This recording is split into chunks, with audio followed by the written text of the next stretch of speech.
Abra, por favor, a sua Bíblia em 2 de Samuel, capítulo 9. Glórias, honras e louvores sejam dados ao Senhor nesta manhã. A intenção de Deus é nos abençoar.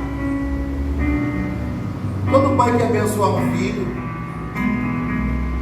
Todo pai quer que seu filho cresça, desenvolva, amadureça. E é sobre isso que falaremos hoje.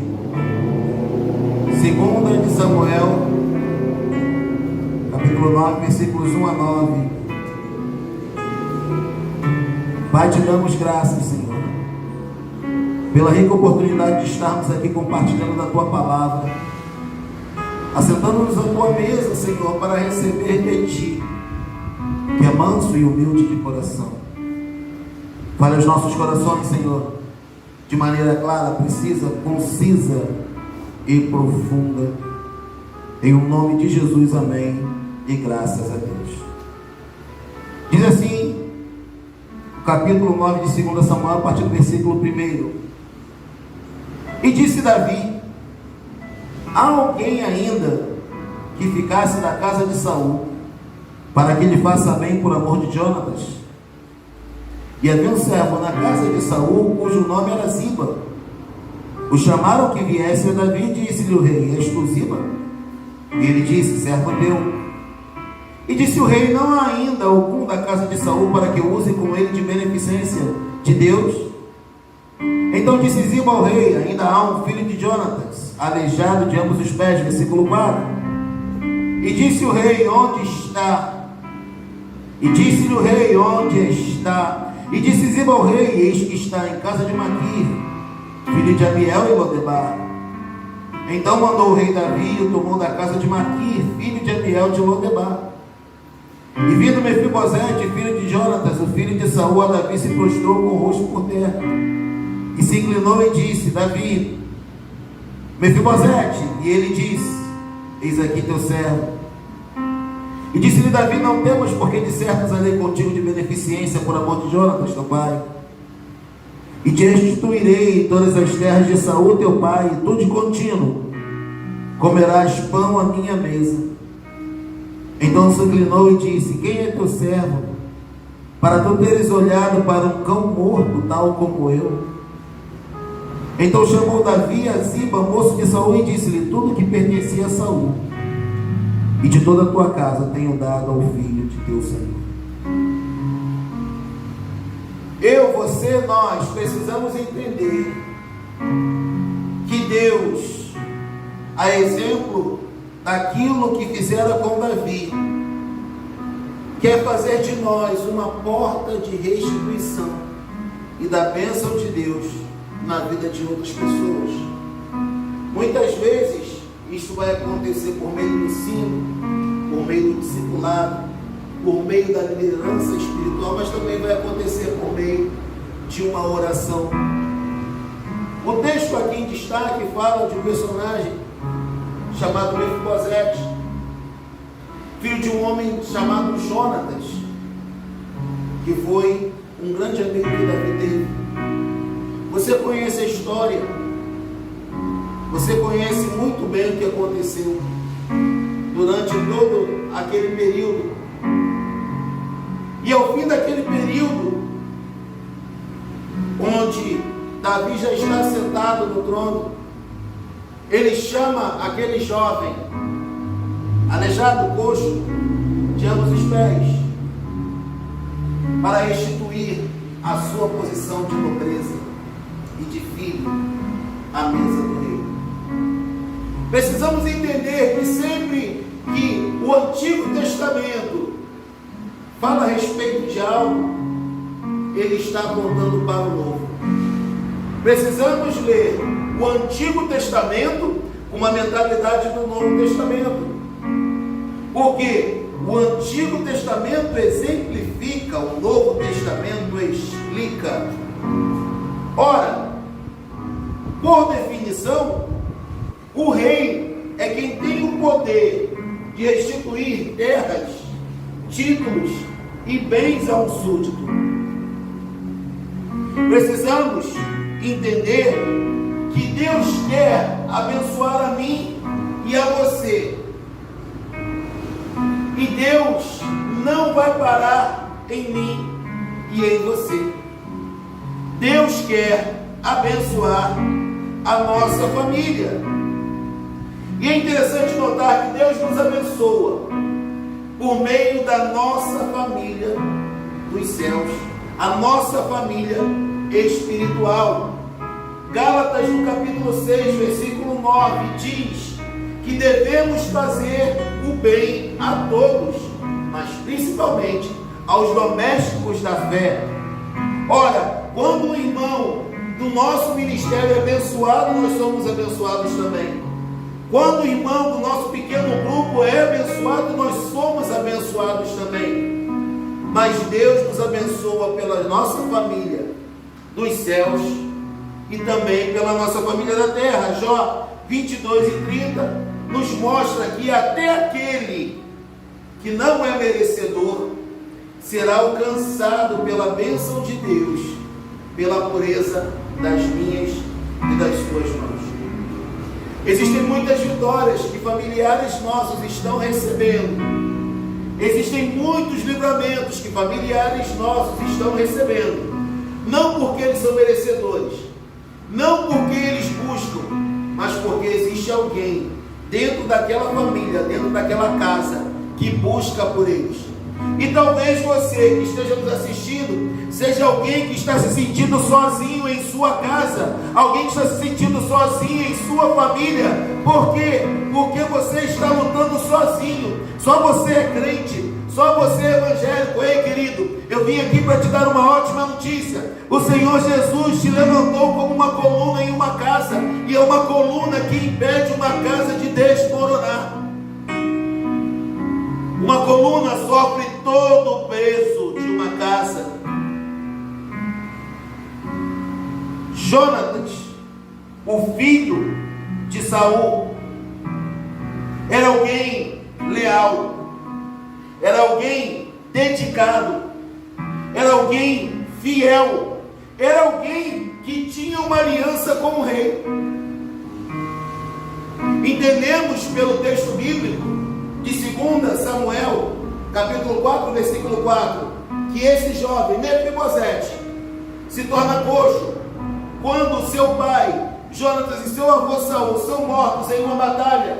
A sua ama o pega no colo e foge. Ele tinha 5 anos de idade, e ele cai e se torna coxo de ambos os pés. Por que isso aconteceu? Por causa da carnalidade de seu avô Saul, o rei. Por causa da arrogância de Saul. Saul era perseguidor. Saul era invejoso. E não precisava, não necessitava ser assim. Quantos de nós temos em nossas famílias pessoas carnais, perseguidoras, arrogantes e invejosas? Eu creio que isso existe em todas as famílias, mas não deveria ser assim. Normalmente, aquele que veio antes de nós, mesmo no Evangelho, se torna uma figura como Saul era. Por quê? Porque passa a ver em mim e em você algo que um dia esteve operando na vida dele, mas por suas próprias escolhas, esse poder, essa influência, o Deus, Espírito Santo, se afastou da sua própria vida. E hoje, essa pessoa vive para perseguir, para invejar, para falar mal. A Bíblia diz que os filhos não responderão pelos pecados dos pais, nem os pais pelos pecados dos filhos. Mas a verdade que a gente não pode negar é que os filhos vão sofrer sim influência de decisões que os pais tomaram. Mas essas decisões têm um limite. Somente eu e você podemos determinar qual é o nível de influência que as escolhas erradas dos nossos familiares, dos nossos pais, das nossas mães, dos nossos irmãos, da nossa família mesmo espiritual vai nos influenciar. Nós é quem determinamos isso. Contudo, se por um lado Mefibosete tinha em sua família alguém que era carnal, alguém que era invejoso, alguém que era rancoroso, alguém que era maledicente, por outro lado ele tinha alguém que era fiel, ele tinha alguém que era justo, ele tinha alguém que tinha uma aliança com o rei, o seu pai Jonatas. Por isso que se levantem os Jonatas nessa nação, por isso que se levantem os Jonatas nesta igreja, por isso que os Jonatas se manifestem, para que vidas sejam restituídas à presença do rei. Aleluias! Os Jonatas precisam se levantar, queridos. Os Jonatas não podem se deixar levar pelos erros dos Saús da vida. Davi era o tipo de Cristo para restaurar Mefibosete a sua posição. Entenda que Deus escolheu a mim e a você como um elemento de ruptura do império das trevas em nossas famílias. E é por isso que passamos por lutas tão grandes, porque todo o inferno se reúne. Para quê? Para lutar contra nós. Porque Satanás e seus demônios sabem que se ele conseguirem parar um profeta, eles pararam com a obra de Deus dentro daquela casa. Muitas vezes Satanás nos para pelo medo. Muitas vezes Satanás nos para pela ilusão. Muitas vezes Satanás nos para por vergonha. Mas ele está repreendido, ele não pode nos parar. Nós precisamos atentar para a importância de sermos uma bênção hoje. Precisamos sermos uma bênção hoje. Porque as nossas famílias nos céus e na terra colherão os benefícios daquilo que nós estamos fazendo hoje. Elas colherão os frutos. Existem frutos na minha e na sua vida que nós mesmos não vamos colher. Existem vitórias que nós não vamos vivenciar. Essas vitórias, esses frutos serão para aqueles que vierem depois de nós. Veja o que diz João capítulo 10, versículos 10 e 11. O ladrão não vem senão a roubar, a matar e a destruir. Eu vim para que tenham vida e a tenham com abundância. Eu sou o bom pastor dá vida pelas ovelhas. Estamos vendo aqui o caráter do ladrão: roubar, matar e destruir. E algumas das ferramentas que ele utiliza, acabamos de falar quais são: medo, vergonha, timidez, mentira, engano, acusação, comparação. Satanás usa essas ferramentas para tentar nos parar. Lembre-se que se ele conseguir parar a mim ou a você, ele para a obra de Deus dentro da nossa família. Precisamos aprender isto. Só que, diz o Senhor Jesus, eu vim para que vocês tenham vida e vida com abundância. O termo vida aqui nesta passagem não é o bios, que é a vida natural. É a vida de um homem que nasce, desenvolve, cresce, amadurece e morre. O termo que ele usa aqui não tem a ver com a vida biológica, com a vida natural. O termo que ele usa aqui é o zoe, a plenitude da vida de Deus. A vida que Cristo derramou, que Deus derramou em Cristo, é a vida que ele veio para derramar em nós. É derramarmos vida na vida. Por isso, a plenitude da vida de Deus nos garante vitória, nos garante progresso, nos garante prosperidade em todas as áreas. Deus não é um Deus que nos abençoe em uma única área. Deus não é um Deus que quer que nós prosperemos apenas na área financeira. Não, Ele quer prosperidade para mim e para você em todas as áreas da nossa vida. Quando nós vemos uma vida que não funciona de acordo com o plano original de Deus para ela, saibamos, ali tem influência do inferno. O inferno está agindo ali. E por isso precisamos perguntar: para que Deus me chamou?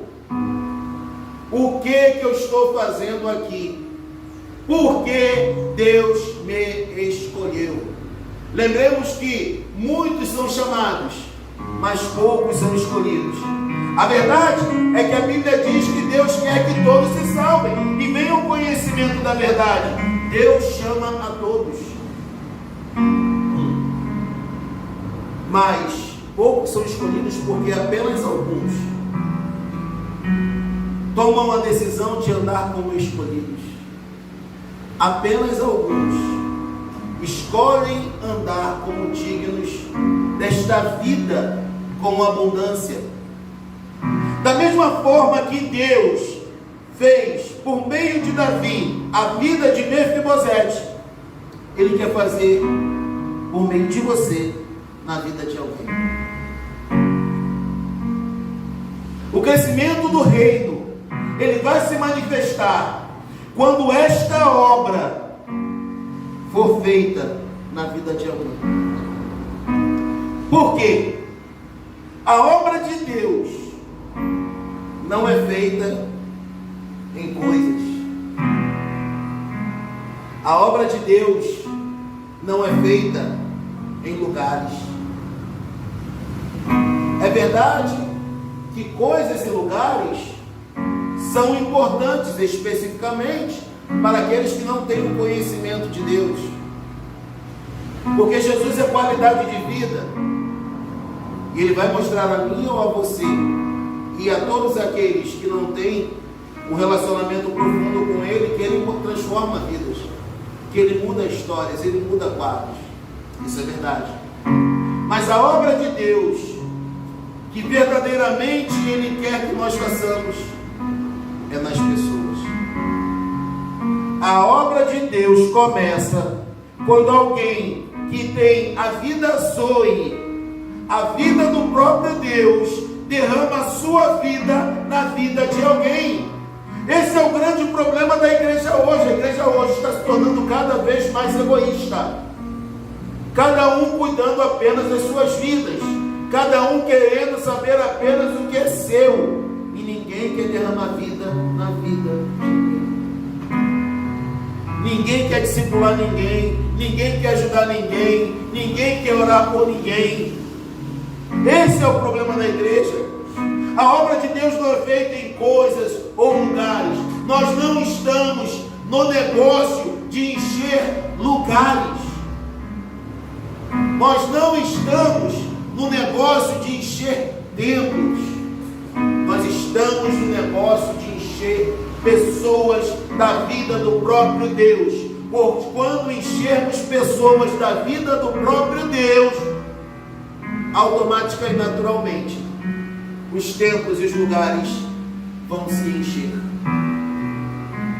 Mas só encheremos pessoas quando tivermos a disponibilidade de derramar aquilo que Cristo nos deu na vida dessas outras pessoas. Perguntaram certa vez a Jesus o seguinte: Senhor, o que eu preciso para fazer a obra de Deus? Jesus respondeu: é crer naquele que foi enviado por Ele. A obra de Deus é Jesus. Então, quando Jesus é na minha vida, eu quero fazer essa obra na vida das pessoas, porque um salvo deseja salvar. Se um salvo não deseja salvar, é porque ele não foi salvo. É porque ele não foi salvo. Só quem é salvo deseja salvar.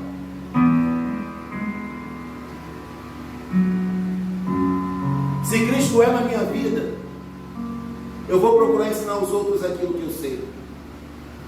Se Cristo é na minha vida, Ele mesmo vai me capacitar a ensinar os outros aquilo que eu sei. Ele mesmo vai me capacitar a vencer as barreiras que estão impedindo que o meu ministério caminhe. Se Cristo é na minha vida, Ele vai me fazer vencer inibições, vencer medos ou coisas do tipo. E aí entra um outro fator que precisamos trabalhar. Qual, pastor? O fator psicológico, o fator da mentalidade. O meu povo foi destruído porque ele faltou conhecimento, Oséias 4:6. Mas o texto que me chama a atenção é Romanos 12:2, você conhece? E não tomeis a forma deste mundo, não vos conformeis com este mundo, não seja como o mundo. Não seja egoísta como o mundo, não seja mesquinho como o mundo, não seja tacanho como o mundo, não seja vil como o mundo, porque o mundo jaz no maligno. E não vos conformeis com este mundo, mas transformai-vos. Quando Paulo está escrevendo aos Romanos, ele está falando de uma maneira muito objetiva, porque Romano não gostava de ler, Romano era muito papum, Romano ia lá, escrevia isso aqui, então Romano era muito objetivo. Ele diz, transformai-vos, ou seja, a obrigação do trabalho de ser transformado é meu. Eu que tenho que ter uma postura ativa, mesmo sabendo que a transformação ocorre de dentro para fora, pela influência do Espírito Santo, eu tenho que ter uma postura ativa. Transformai-vos pela renovação do vosso entendimento. Metanoia, mudança da maneira de pensar.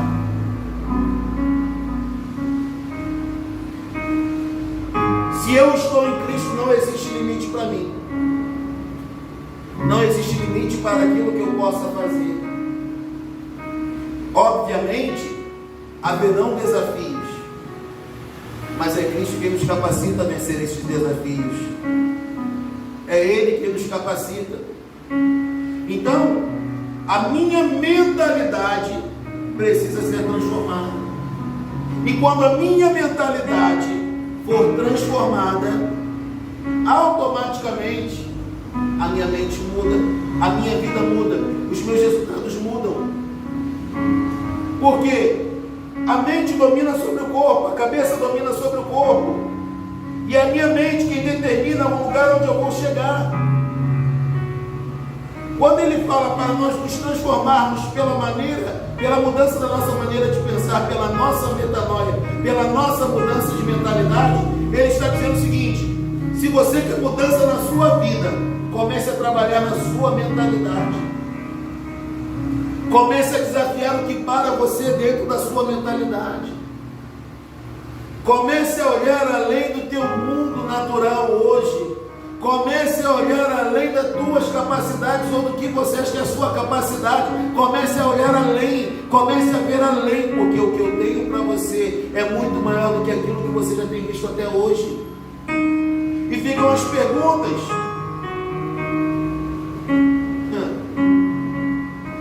Quem Deus vai usar para alcançar os perdidos?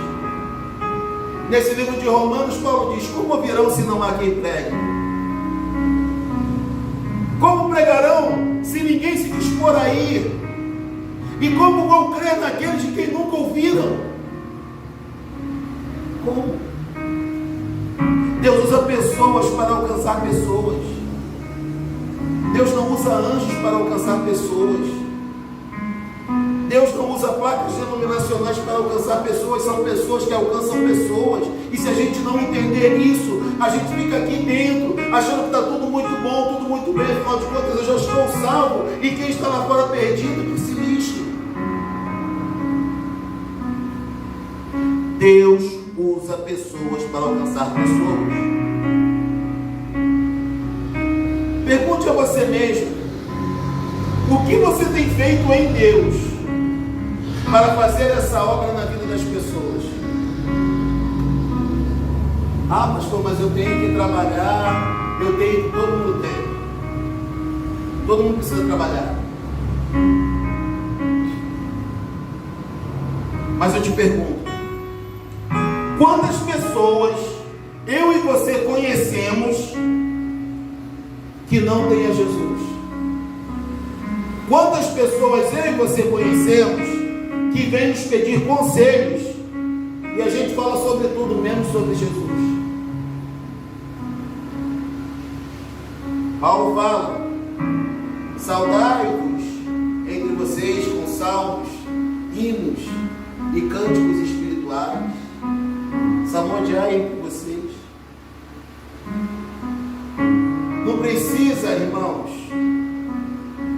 a gente, quando alguém nos pede um conselho, dizer: olha, João 13,16 diz assim: olha, a Bíblia diz, olha, olha, olha. Isso é uma barreira. Isso é uma barreira entre nós e as pessoas.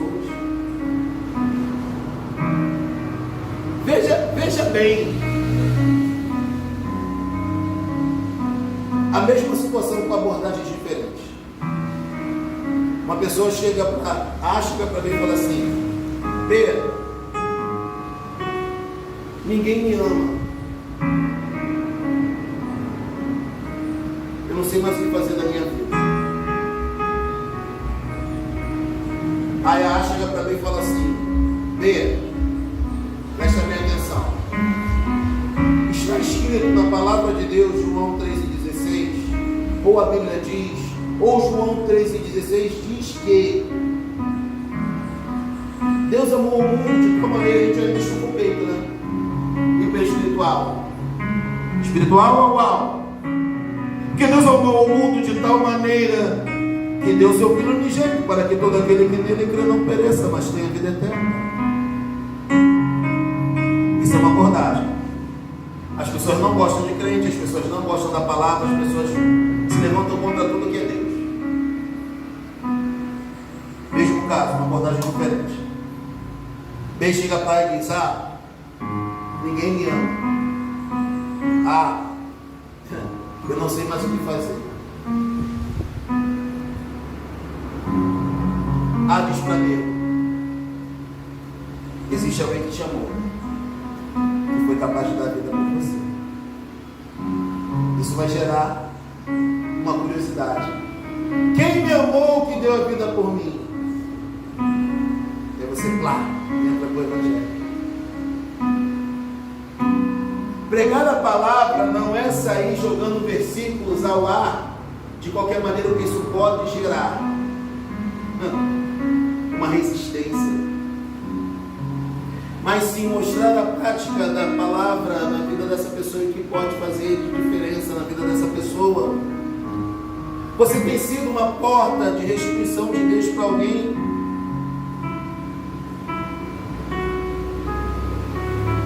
Você tem sido? Eu tenho sido? Essa é a pergunta. Esqueçam os títulos e o ministério dentro de uma denominação. Estou falando no dia a dia. Eu tenho buscado as ovelhas perdidas, eu tenho orado por elas, eu tenho ido atrás delas, eu tenho falado do amor de Jesus. E a pergunta mais contundente, a pergunta que mais vai doer: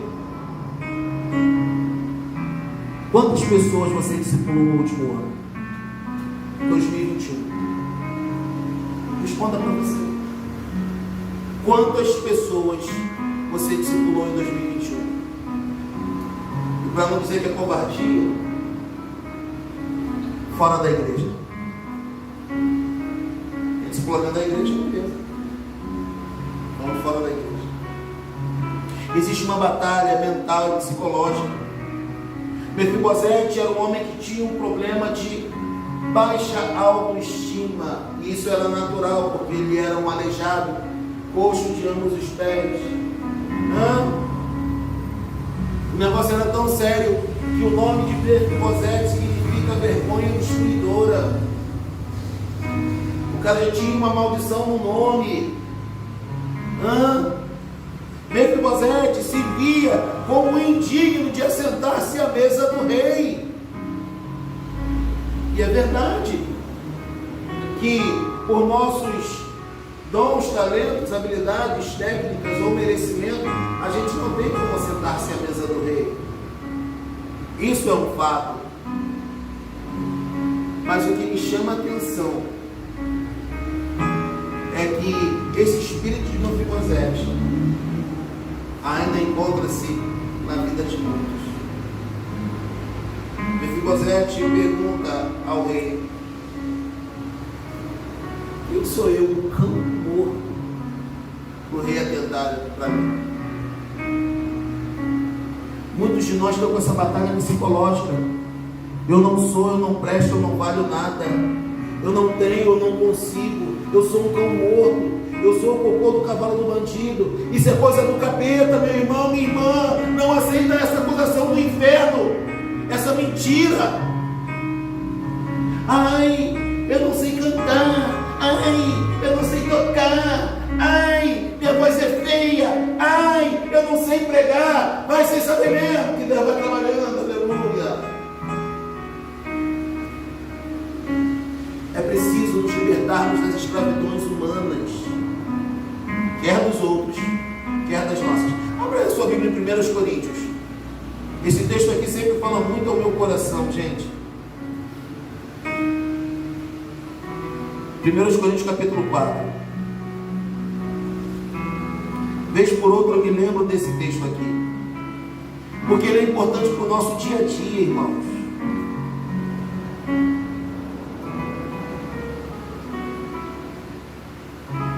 Paulo está falando aqui sobre obreiros, tá?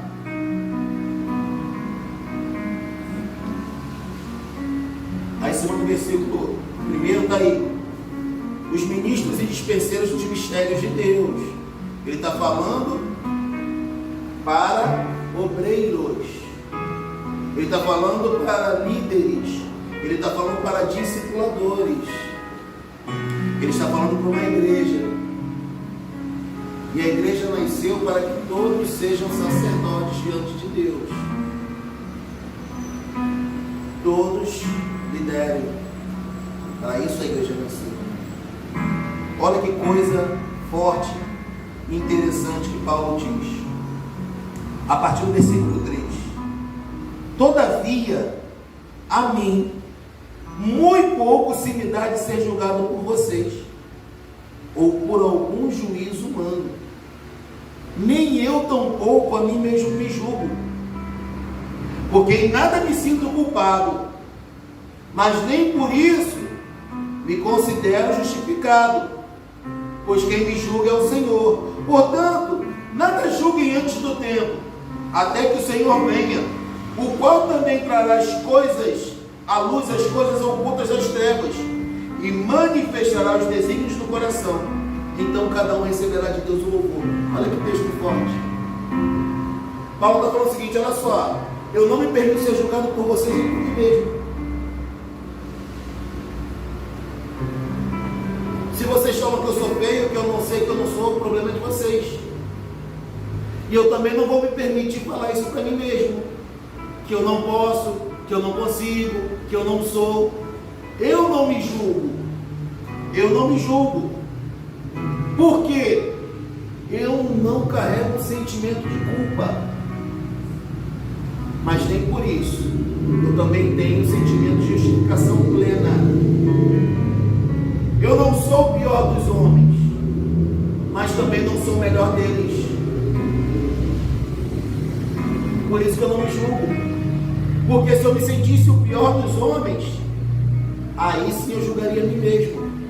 Por isso, eu não julgo nada antes do tempo. Desde que Deus, quando chegar, quando Jesus voltar, Ele vai manifestar os desígnios do coração de cada um. Tem mais implicações profundas nesse texto aqui, mas vamos ficar por isso aqui, por aqui mesmo. Paulo está dizendo: vocês não me julgam, nem eu me julgo. Eu apenas faço. Eu apenas faço. Só isso. É a única coisa que eu tenho a fazer. Porque muitas vezes, irmãos, a gente vai se deixar levar pelas críticas dos outros. Eu anotei aqui. Já reparou? Isso aqui é muito sério. Que aqueles que nos criticam não são padrão da vida cristã, ou daqueles que nos criticam.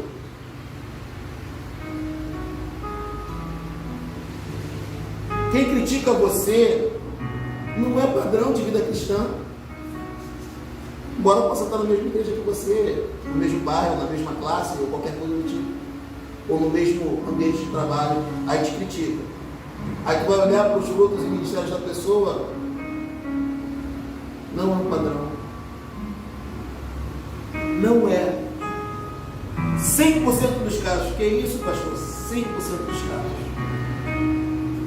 Porque quem está em Cristo, quem está buscando santidade em Cristo, quem está se consagrando a Cristo, não tem tempo para te criticar. Quem está buscando se acertar com Cristo, não tem tempo para te criticar. Só te critica quem não tem tempo, quem está ocioso, quem não tem o que fazer. E acha que pode ficar rotando santidade na sua cara, determinando regra para você fazer ou deixar de fazer. Vai olhar para os frutos das pessoas, só te critica quem não tem fruto nenhum para dar. Só te critica quem não é exemplo, aí te critica. Entende? Pastor, o que eu vou fazer? Só existe uma única maneira de calar crítico. Você não tem condições de calar a boca de crítico, porque crítico é treinado em criticar, crítico é treinado em falar mal, crítico é treinado em apontar os seus erros e defeitos. Como eu calo um crítico, pastor? Dá fruto. Dá fruto, que ele vai passar por mentiroso. Só isso, dá o fruto que ele passa por mentiroso e acabou. É isso que a gente precisa entender. A gente fica deixando o nosso ministério de lado, porque as pessoas pensam, acham, dizem, o problema é delas. O problema é delas. Em outras palavras, Mefibosete está dizendo, eu sou um cão morto. Por que o Senhor é tão bondoso comigo? Mefibosete estava lutando, olha que negócio maluco. Ele estava lutando para não receber a bênção de Deus. Eu não sou digno, eu não sou merecedor. Eu aprendi. Estava falando com o Ricardo no outro dia. Eu aprendi que Deus, Ele se manifesta a nós por meio de pessoas. Deus levanta pessoas na nossa vida para nos abençoar. E sabe o que é triste? Que muitas vezes, por erro, por preconceito, por ignorância, por qualquer coisa, a gente recusa a bênção do próprio Deus porque ela veio de alguém. Loucura, né? Ah não, veio da família, eu não quero não. Não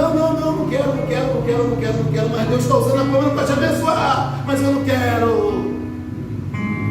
Então tá renegando, tu tá negando, tu tá jogando fora, tá dando um bico na bênção de Deus para a tua vida.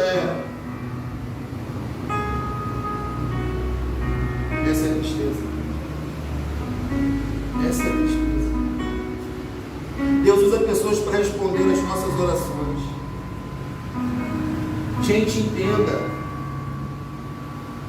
O Senhor Deus está acima de tudo e sobre tudo. Mas ministério fala sobre pessoas. Bênção de Deus fala sobre pessoas. Isso fala sobre pessoas. É isso que a gente precisa entender. Pois se a gente não entender isso, a gente está com um grande problema. Concluindo, o amor de Cristo foi tão grande por mim e por você, que Ele foi capaz de dar-nos o seu único filho. É verdade que nós não merecemos o seu único filho. É verdade que nós, por nós mesmos, não podemos nos salvar. Mas que tenhamos a mesma disposição do apóstolo Paulo. Eu não permito que vocês me julguem. Eu não vou julgar a mim mesmo. Desde que quando Jesus voltar, Ele mostra o que cada um fez. Ele mostra o coração de cada um. Jesus vai voltar. Aí a gente fica perdendo tempo. A gente fica perdendo tempo.